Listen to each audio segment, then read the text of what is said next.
প্ৰধানমন্ত্ৰী আৱাস যোজনা চৰকাৰী বিপিএল ঘৰ আৰু এটা নিউ আপডেট লৈ আহি আছোঁ। সেইটো আপডেট হ'ল যদি আপোনালোকৰ চৰকাৰী ঘৰ লিষ্টত নাম আহিছে, আপোনালোকে এতিয়াও চৰকাৰী ঘৰৰ পইচা লাভ কৰা নাই, তেনেহ'লে কিন্তু এটা নিউ লিষ্ট প্ৰকাশ হৈছে 24-25-ৰ যিসকল মানুহৰ লিষ্টত নাম আহিছে এতিয়ালৈকে ঘৰৰ পইচাটো লাভ কৰা নাই, সেইসকলে কিন্তু সেইটো নিউ লিষ্টত নাম আহি গৈছে। যিসকল মানুহৰ 24-25-ৰ নিউ লিষ্টত নাম আহিছে সকলোৰে একাউণ্টত কিন্তু চৰকাৰী ঘৰৰ পইচা সোমাই গৈছে। যদি আপোনালোকে এতিয়াও নিউ লিষ্টটো চেক কৰা নাই তেনেহ'লে আপোনালোকে আজিয়ে নিউ লিষ্টটো চেক কৰক।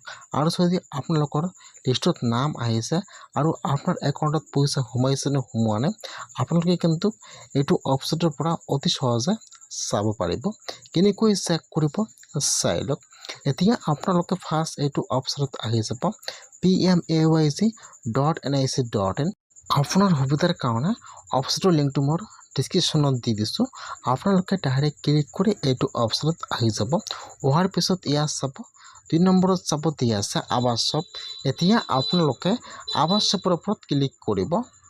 যেতিয়া আপোনালোকে আৱাস শ্বপৰ ওপৰত ক্লিক কৰিব এতিয়া এইটো পেজ অ'পেন হৈ যাব। তাৰপিছত আপোনালোকে ৰিপৰ্টৰ ওপৰত ক্লিক কৰিব।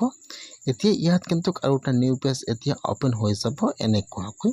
এতিয়া আপোনালোকে অলপমান তলত আহি যাব, একেবাৰে তলত আহি যাব। ইয়াত চাব ইয়াত যিটো এজ নম্বৰ অপশ্যন দিয়া আছে, এজৰ 1 number option beneficiary details for verification. এতিয়া আপোনালোকে এজৰ 1 নম্বৰ অপশ্যনৰ ওপৰত ক্লিক কৰিব। এতিয়া এইটো পেজ অ'পেন হ'ব। ফাৰ্ষ্ট চাব দিয়া আছে অল লিষ্টেড। ফাৰ্ষ্ট ইয়াত যিটো আপোনাৰ ষ্টেট নাম হয় ষ্টেটত ক্লিক কৰিব। ফাৰ্ষ্ট ইয়াত যিটো আপোনাৰ ষ্টেট নাম হয় ইয়াত ষ্টেট কৰি লৈ ল'ব। তাৰপিছত ইয়াত আহি যাব ডিষ্ট্ৰিক্টৰ নাম। এতিয়া আপোনালোকে ইয়াত আপোনাৰ ডিষ্ট্ৰিক্টৰ নামটো ছিলেক্ট কৰি লৈ ল'ব।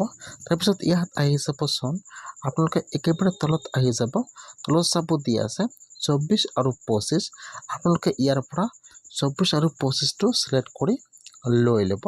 তাৰপিছত ইয়াত আহি যাব ব্লকৰ নাম। তাৰপিছত ইয়াত যিটো আপোনাৰ ব্লকৰ নাম হয় আপোনালোকে ইয়াত আপোনাৰ ব্লকৰ নামটো ছিলেক্ট কৰি লৈ ল'ব। তাৰপিছত ইয়াত আহি যাব আপোনাৰ পঞ্চায়ত নাম। এতিয়া ইয়াত যিটো আপোনাৰ পঞ্চায়ত নাম হয় আপোনাৰ ছিলেক্টত ক্লিক কৰি ইয়াত আপোনাৰ পঞ্চায়তৰ নামটো ছিলেক্ট কৰি লৈ ল'ব। তাৰপিছত আপোনালোকে ছিলেক্টত ক্লিক কৰিব। ইয়াত 1 নম্বৰ অপশ্যন আহি যাব প্ৰধানমন্ত্ৰী আৱাস যোজনা। আপোনালোকে ইয়াৰ পৰা অপশ্যন ছিলেক্ট কৰি লৈ ল'ব। তাৰপিছত ইয়াত আহি যাব কেপচা।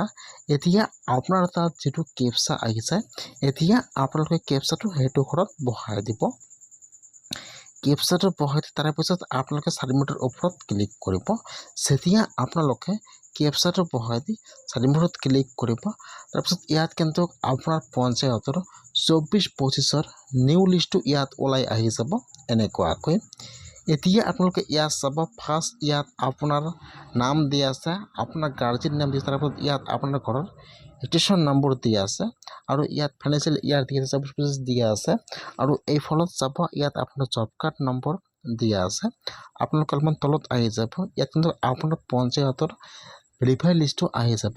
যিসকল মানুহৰ একাউণ্টত পইচা সোমাই গৈছে অহাকালি সকলোৰে কিন্তু নাম লিষ্টত আহি যাব। এইটো কিন্তু যিসকল মানুহৰ একাউণ্টত পইচা সোমাই গৈছে সেইসকল মানুহৰ কিন্তু লিষ্টত নাম আহি গৈছে। এই ফলত চাব এমাউণ্ট 32,500 টকা সোমাই গৈছে। কিমান তাৰিখে সোমাইছে এই ফলত কিন্তু ডেটো দিয়া আছে। কিছুমানৰ একাউণ্টত কিন্তু এতিয়াও পইচা সোমোৱা নাই, সেইটো কিন্তু এখন কিন্তু প্ৰব্লেম হৈ আছে, কিন্তু এতিয়ালৈকে পইচা সোমোৱা নাই। ইয়াত চাব ফাৰ্ষ্ট এমাউণ্টটো সোমাই গৈছে। এতিয়া আপোনালোকে এই ফলত আহি যাব। এই ফলত আহি ইয়াত আপোনাৰ নামটো চাই ল'ব যে ইয়াত আপোনাৰ নাম কোনটো হয়। এই ফলত চাব ফাৰ্ষ্ট আপোনাৰ নাম দিছে, তাৰ ফলত ইয়াত আপোনাৰ গাৰ্জিয়ান নাম দি আছে, তাৰ ফলত আপোনাৰ ঘৰৰ ৰেজিষ্ট্ৰেশ্যন নম্বৰ দিয়া আছে। এতিয়া আপোনালোকে ইয়াৰ পৰা নামটো চেক কৰিব যে আপোনালোকৰ লিষ্টত নামটো আহিছে নে অহা নাই। যদি আপোনালোকৰ লিষ্টত নাম আহিছে ইয়াত চাব ইয়াত আপোনাৰ ঘৰৰ ৰেজিষ্ট্ৰেশ্যন নম্বৰ দিয়া আছে। আপোনালোকে ইয়াৰ পৰা সেইটো নম্বৰ কপি কৰি লৈ ল'ব। ইয়াত চাব কপি কৰি লৈ ল'ব। তাৰপিছত আপোনালোকে এতিয়া হোম পেজত আহি যাব। ফাৰ্ষ্ট আপোনালোকে ইয়াৰ পৰা আপোনাৰ নামৰটো আপোনাৰ ঘৰৰ নম্বৰটো আছে কপি কৰি লৈ ল'ব। হোম পেজত আহি যাব। 5 নম্বৰত চাব দিয়া আছে ষ্টেক হোল্ডাৰ্ছ। এতিয়া আপোনালোকে সেইটো অপশ্যনৰ ওপৰত এবাৰ ক্লিক কৰিব। ষ্টেক হোল্ডাৰ ইয়াত 1 নম্বৰ অপশ্যন আহি যাব beneficiary charge IOI PMAYD beneficiary. এতিয়া আপোনালোকে সেইটো অপশ্যনৰ ওপৰত ক্লিক কৰিব। এতিয়া এইটো পেজ অপেন হৈ যাব এনেকুৱাকৈ। এতিয়া যিটো আপোনাৰ ঘৰৰ ৰেজিষ্ট্ৰেশ্যন নম্বৰ দিয়া আছে ইয়াত আপোনাৰ ঘৰৰ ৰেজিষ্ট্ৰেশ্যন নম্বৰটো বহাই দিব। ইয়াত চাব ইয়াত এইটো অপশ্যন অন হৈ যাব এনেকুৱাকৈ। এতিয়া আপোনালোকে ইয়াত আপোনাৰ ঘৰৰ ৰেজিষ্ট্ৰেশ্যন নম্বৰটো বহাই দিব। তাৰপিছত আপোনালোকে ছাবমিটৰ ওপৰত ক্লিক কৰিব। ইয়াত চাব দিয়া আছে ৰেজিষ্ট্ৰেশ্যন নম্বৰ। ইয়াত আপোনাৰ ঘৰৰ ৰেজিষ্ট্ৰেশ্যন নম্বৰটো বহাই দি আপোনালোকে ছাবমিটৰ ওপৰত ক্লিক কৰিব। এতিয়া ইয়াত আপোনাৰ ফাৰ্ষ্ট এড্ৰেছটো আহি যাব, তলত আপোনাৰ নাম আহি যাব, আপোনাৰ ঘৰৰ ৰেজিষ্ট্ৰেশ্যন নম্বৰ আহি যাব। এতিয়া আপোনালোকে অলপমান তলত আহি যাব। ইয়াত কিন্তু আপোনাৰ ফটোটো নাহিব, সেইকাৰণে আপোনালোকে অলপমান তলত আহি যাব আৰু তলত আহি যাব। ফাৰ্ষ্ট চেক কৰি ল'ব যে এইটো আপোনাৰ ভিলেজৰ নাম হয় নহয়, সেইটো আপোনাৰ নাম হয় নহয়। আপোনালোকে ফাৰ্ষ্ট এবাৰ ওপৰত চেক কৰি ল'ব। ইয়াত আপোনাৰ জব কাৰ্ড নম্বৰ আহি যাব, চেক কৰি ল'ব। তাৰপিছত যিটো আপোনালোকে বেংকৰ একাউণ্ট দিব ইয়াত বেংকৰ একাউণ্ট আহি যাব। তাৰপিছত আপোনালোকে অলপমান তলত আহি যাব। হোৱাৰ পিছত ইয়াত চাব ইয়াত এমাউণ্টটো দিয়া আছে যে চৰকাৰৰ ফালৰ পৰা কিমান তাৰিখে আপোনাৰ একাউণ্টত পইচা পঠোৱা হৈছে। ফাৰ্ষ্ট ইয়াত ডেটটো দিয়া আছে। ইয়াত চাব 24-25 32,500 টকা। এইফালত আপোনাৰ অৰ্ডাৰ শ্বীট নম্বৰটো আছে, কিমান তাৰিখে আপোনাৰ ঘৰৰ পইচাটো অৰ্ডাৰ হৈছে ইয়াত ডেটটো দিয়া আছে। তলত চাব ইয়াত পেমেণ্টটো দিয়া আছে 32,500 টকা। কিমান তাৰিখে আপোনাৰ একাউণ্টত ডেবিট হৈছে ইয়াত চাব ইয়াত দিয়া আছে। আৰু আপোনালোকে যেতিয়া ঘৰৰ ফটো জিঅ'টেক কৰিছিল ইয়াত আপোনাৰ ঘৰৰ ফটো তলত আছে, তলত চাই ল'ব যে এইটো আপোনাৰ ফটো হয় নে নহয়।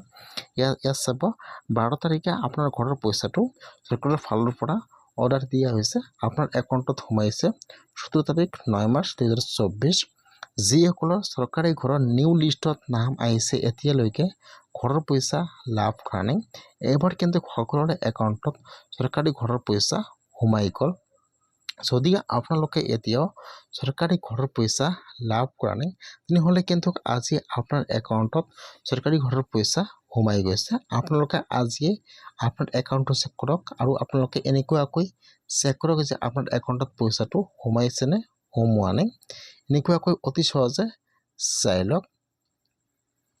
ইয়াত চাব ইয়াত আপোনাৰ একাউণ্টত কিমান তাৰিখে পইচাটো চৰকাৰৰ ফালৰ পৰা পঠাই দিছে আৰু আপোনাৰ একাউণ্টত কিমান তাৰিখে সোমাইছে ইয়াত সকলো অৰ্ডাৰ শ্বীট নম্বৰ দিয়া আছে।